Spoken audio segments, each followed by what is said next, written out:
بسم الله الرحمن الرحيم. الحمد لله والصلاة والسلام على رسول الله وعلى آله وصحبه ومن والاه بعد. أعوذ بالله من الشيطان الرجيم. إنا فتحنا لك فتحا مبينا. صدق الله العظيم. د حوت لسمه دا د افغانستان په ډیر اوږد او ژور تاریخ کې یو خاص اهمیت لري. دا ورځ د خپلو مخالفتونو سره موږ اوس وینو چې ډېر خلک په دې کې د اختلاف ځینې تعبیرات لري، ځینې فکرونه لري، خو هغه ورځ را روانه ده چې دې ورځ به بې له کوم اختلاف را روان نسلونه وویاړي. دا داسې ورځ ده چې په راتلونکي کې د دې ورځې په اړه د لیدلورو او د سلیقو او د ذوقونو اختلاف هغه په را روان کې نه محسوسیږي. انساني ټولنه طبعا ځینې مسایل شاید د ځینو انسانانو د ذوقونو خلاف وي، یا د ځینو انسانانو د اوسنیو سیاسي مواقفو خلاف وي. په همدې لحاظ به دوی اختلاف کوي، مګر دا ورځ د دوی د اختلاف سره د دوی د سلیقو او ذوقونو سره یوه ډېره تاریخي او د بریا ورځ ده.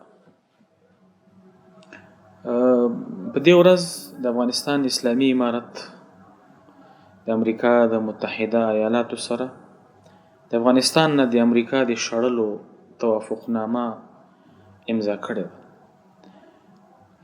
دا داسې ورځ ده چې د جګړې ټول روایتونه یې بدل کړه.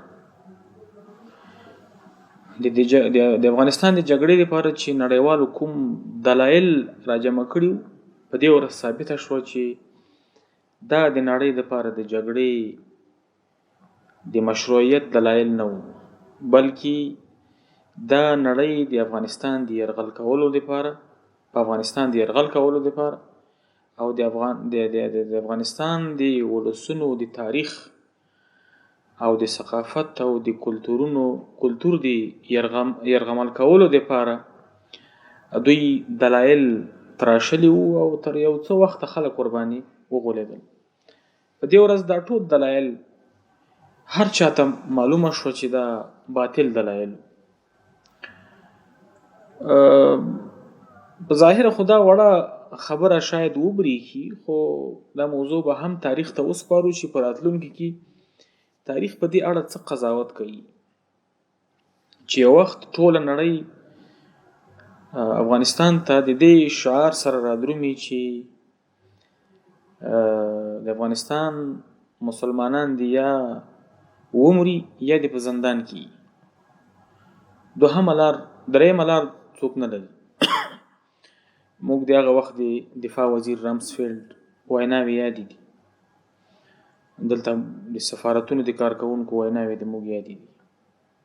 هغه وینا هم زموږ یاده ده چې یو ژورنالیست د رامسفیلډ نه د ګوانتانامو د زندانیانو د حقوقو په اړه پوښتنه کوي.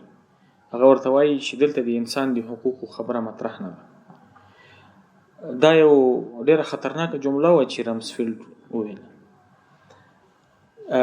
داسې یوه جګړه چې نړۍ افغانانو ته په انسانیت باندې قایله نه وه او دا موضوع قابل بحث نه وه هغوی سره، ځکه ژورنالیست ته ویلي چې دلته دا موضوع مطرح نه ده، تاسې دا بحث بدل کړئ. بیا د حوت لسمه وه او داسې تاریخ راغی چې امریکا د افغانستان د مسلمانانو سره د اسلامي امارت سره په میز مخامخ ناسته وه او زلمی خلیلزاد دا توري لیکل چې امریکا ژمنه کوي، امریکا ژمنتیا ښیي چې د افغانستان په داخلي چارو کې به مداخله نه کوي. دا ډېر درانه کلمات دي چې د یو چا د حاکمیت غرور دې ته راشي لکه یو سړی چې د یو چا مخامخ په محاکمه کې ناست دي وایي چې ما مخکې څه کړي دي هغه به بیا نه تکراریږي. دا یو ډېر درون موقف و چې اسلامي امارت د افغانستان ویاړلي تاریخ ته دا فصل ورزیات کړ. د دې ورځې په اړه یو بل ډېره مهمه موضوع د یادونې وړ ده. هغه دا ده چې امریکا او متحدینو په افغانستان کې د افغانستان د تاریخ، د افغانستان د ثقافت او د افغانستان د ارزښتونو په اړه ډېره بابیز او بې پروا تعامل کاوه. او همدا وجه و چې د بهرني اړخ سره د ملت سازۍ د بیا ملت سازۍ موضوع مطرح او دا ډیره خطرناک خبره ده چې کله بهرنیان راځي د ټول نړۍ خلک راځي، ټول پردي خلک، نه نژاد د دې ځای، نه ژبه د دې ځای، نه فکر د دې ځای، نه دین د دې ځای، نه دلته د موږ د ولس د خلکو سره هیڅ ډول ته تړاو نشته او وایي چې موږ دلته بیا ملت جوړو، ملت سازي کوو، په دې خاطر چې نړیوال نورمونه دلته تطبیق شي، په دې خاطر چې نړیوال نظام دلته خپل ریښې پیدا کی، باید له سره ملت سازي وشي. دا موضوع په یو ډېر خطرناک تعبیر باندې تعبیرېدلی شي. هغه دا ده چې نړۍ غوښتل چې په افغانستان کې لومړی د فرهنګي خلا ایجاد وکړي. د افغانستان نوی نسل په دې پوه نشي چې موږ تاریخ لرو. د افغانستان نوی نسل په دې پوه نشي چې موږ کلتور او ثقافت لرو. د افغانستان نوی نسل په دې پوه نشي چې موږ ارزښتونه لرو. نو انسان طبعا هغه به ارزښت موجود دی، هغه ځان ته تاریخ لټوي، هغه ځان ته کلتور لټوي، هغه ځان ته ارزښتونه لټوي. نو یو سړی چې خپل ځان ته خپل تاریخ، کلتور او ارزښت ونه لري، د هغه فکر خامخا تر شرق او تر غرب او تر نورو ځایونو پورې تړل کیږي. او په همدې اساس دوی غوښتل چې د افغانستان د ملت ته نوی کلتور، نوی تاریخ او نوی ارزښتونه راوړي.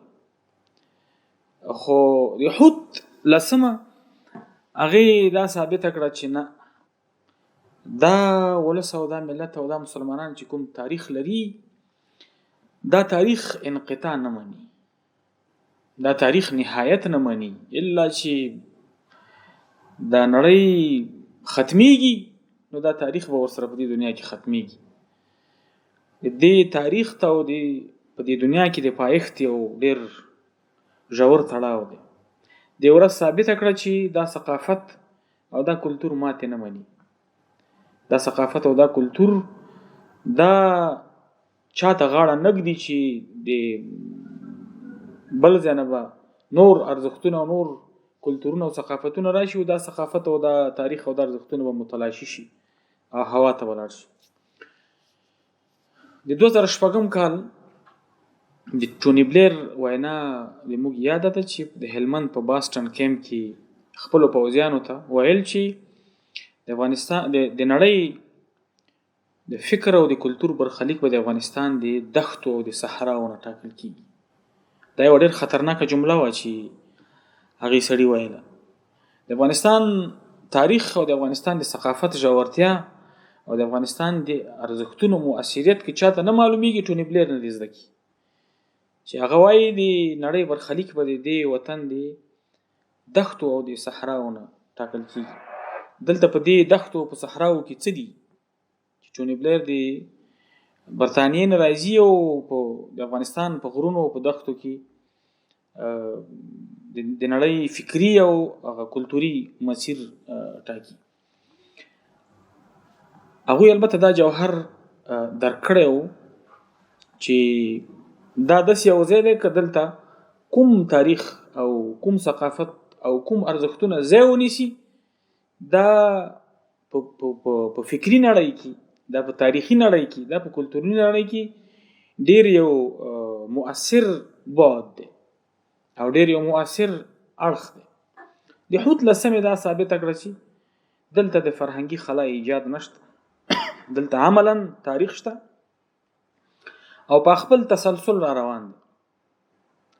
دلته ثقافت شته او په خپل تسلسل را روان دی او دلته ارزښتونه شته دی چې د هغه خپل تکاملي پړاوونه طی کړي دي. دا تاریخ، دا ثقافت او دا ارزښتونه دا ممثلین او ترجمانان لري. د هود 13 دا ثابته کړه چې د دې تاریخ او د دې کلتور او د دې ارزښتونو ترجمانان څوک دي.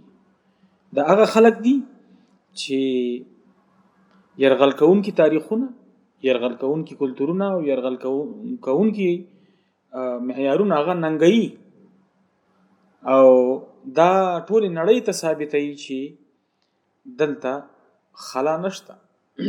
دلته یو ډیر تاریخي او مجید ملت پروت دی چې ټول عمر د ارزښتونو په جګړه کې تیر شوی. په نړۍ کې ډیر داسې ملتونه شته چې هغوی د خپل ارزښتونو نه تیریږي. موږ د هغوی دغه ثبات هم ستایو، مګر موږ په خپل ځای کې په خپل تاریخ کې په خپل کلتور کې خپل ورونو ته دا ویل غواړو چې دغه جهاد او د هود 13 بل اخره منګ او تاسو ته په خپل تاریخ او په خپل کلتور او په خپل ارزښتونو د ثبات یو ډیر عظیم سند لاسلیک کړ او نړۍ د دې سند په پایله کې له افغانستان وتښتېد او دوی له افغانستان وشړل شول او بل اخر افغانستان یو مستقل او حر او خپلواک هیواد په توګه خپل مسیر طی کوي او روان دی او د نړۍ د نورو هیوادونو په منځ کې هغه خپل ژوند ته دوام ورکوي. زه په اخره کې د درویش درانی یو بیت ویل غواړم چې هغه د دغه وضعیت یو ډیر ښه تمثیل کولی شي. ټول هغه قومونه چې هغوی د ځان ته د استقلال او د حریت لار لټول غواړي او هغوی محکوم وي، دا نړۍ دا رحم نه پیژني، دا نړۍ سوله نه پیژني، دا نړۍ په امن کې ګډ ژوند نه پیژني. درویش درانی ډیر ښه وایي که ژوندون غواړي په لستوڼي کې خنجر وساته، دنیا وجود ته هیڅ کمزوري او مجبور نه مني. السلام علیکم ورحمت الله وبرکاته.